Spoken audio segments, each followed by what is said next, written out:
May 1960, a custom-built U-2 spy plane, flying at over 70,000 feet, way above where Soviet jets were meant to reach, crosses into forbidden airspace. In its belly, high-resolution cameras that will change the balance of power. The pilot, Francis Gary Powers, already a seasoned operative on his 27th secret mission. But this flight was different, because everything that could go wrong did. And when the Soviets finally shot him down, the explosion didn't just shake the skies, it shook the world. This is the story of how one plane, one shot and one man's fate almost ignited an all-out Cold War. A story of deception, courage, betrayal, and how sometimes the truth gets caught flying alone. It was the height of the Cold War. In the late 1950s, both superpowers, U.S. and USSR, were building arsenals of nuclear arms, launching rockets and jockeying for global influence. The USSR especially was secretive about its missile test sites, nuclear facilities, and military strength. To the US, the problem was, how do you see what's hidden when satellites don't yet do everything?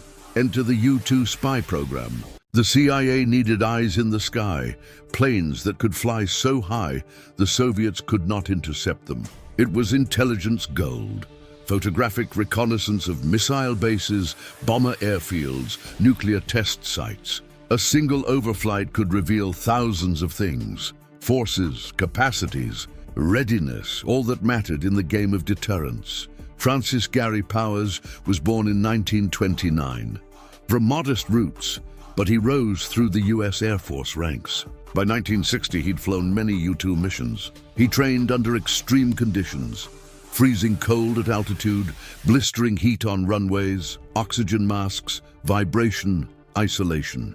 He believed in the mission. He knew the risks. In early 1960, American intelligence assessed that the Soviet Union was accelerating missile production, nuclear development, and rocket tests. Eisenhower's administration believed that if they could gather undeniable visual evidence, they might pressure the Soviets at diplomatic summits. So they planned a bold mission, a U-2 flight from Peshawar, Pakistan, over Soviet territory, photographing missile sites at Baikonur Cosmodrome, Plesetsk and others, then landing in Bodø, Norway. The flight had to remain stealthy at altitudes thought unreachable by Soviet air defenses. Powers was one of the few pilots both willing and able.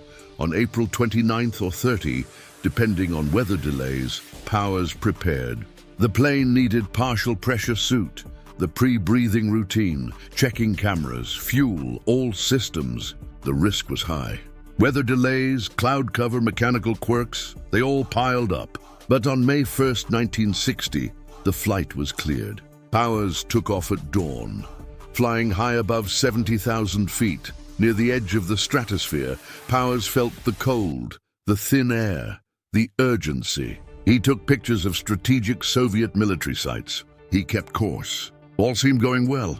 The U-2 program had flown many missions before and avoided detection, until now. About 4 or so hours into the flight, somewhere over Sverdlovsk, radar picked him up. The Soviets had upgraded their air defenses. Surface-to-air missile SAM sites were active. An SA-2 Dvina missile fired. One of the missiles, or near misses, tore into the U-2. The wing was damaged, control faltering. Powers tried to correct. The aircraft staggered. The cockpit shook violently. A second missile might have sealed the plane's fate. Powers attempted to bail out, but his oxygen hose was stuck. He wrestled with it, finally breaking it, then leaving the U-2 cockpit. His parachute opened. He fell into Soviet territory near the Ural Mountains. He was quickly captured by Soviet civilians, then KGB agents. He was alive, but his mission was dead. Or revealed, he had with him clandestine cameras, film, photo reconnaissance gear. The Soviets recovered much of the wreckage and camera gear. They also found photos proving the flight path, the intelligence targets, the infiltration. It was undeniable. The U.S. initially denied it. NASA was pressed into the cover story. It was a weather plane, had flown off course, maybe pilot lost consciousness due to oxygen failure. Eisenhower hesitated, admitting intent. The pressure built. But the Soviets had the evidence. Powers was alive, cameras intact, photo proof. The cover story fell apart. On May 5th, Soviet Premier Nikita Khrushchev publicly revealed the plane, the pilot, the film. He demanded explanation and apology.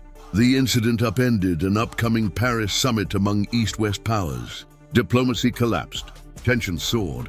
The world saw how fragile Cold War peace really was. Francis Gary Powers was tried for espionage by the Soviet courts in August 1960. He was convicted and sentenced to a total of 10 years in prison, 3 years in prison plus 7 years of hard labor. But the Soviets didn't keep him full term. While imprisoned, Powers was interrogated intensely. He was shown his wrecked plane, pressed for details. There was pressure to disclose more.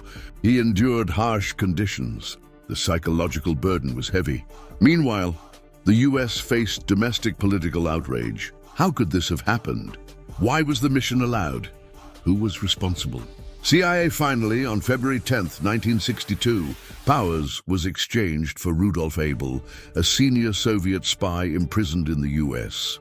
This famous spy swap at the Glienicke Bridge in Berlin, later called the Bridge of Spies, ended Powers' captivity. He returned to America, cleared of blame in official investigations, though criticism remained.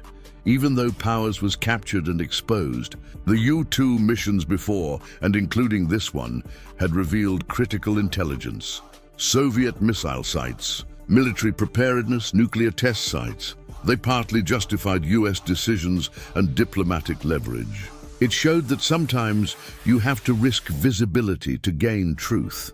The U-2 incident sabotaged trust. The Paris summit collapsed. Khrushchev had demanded apology. U.S.-Soviet relations cooled sharply. The world realized that espionage was not hidden from sight.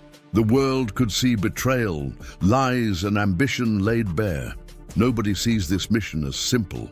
Francis Gary Powers was criticized by some for not destroying the intelligence or using the poison pin that was offered. Others saw him as a hero. He flew because he believed in the mission. Upon his return, he testified before Congress. The CIA eventually honored him. He received medals later. His flight became a symbol of Cold War risk, sacrifice, responsibility. What if Powers had destroyed the cameras before capture? The Soviets might have had less concrete proof. Maybe the diplomatic fallout would be smaller. What if Eisenhower had rejected the mission or delayed? Good peace treaties and talks have proceeded differently. The incident shows how intelligence operations, even when risky, are sometimes necessary, but also how they can blow up in your face when hidden foundations, deniability, secrecy fail. Francis Gary Powers never wanted fame. He wanted to fly, to know the truth overhead. But his flight became one of the most famous failures and one of the most important moments in Cold War history. If this story of daring, deception, and political tremors gripped you, smash that like button. Subscribe for more untold stories of spies and Cold War secrets. And share this video so others can see how easy it is for one mission to change everything. Tell me in the comments, would you fly that flight knowing capture was very likely? Or would you try to blow up the evidence and die for secrecy? Because sometimes planes shot down high above the ground doesn't just fall, it echoes through history. Thanks for watching, and I'll see you in the next one.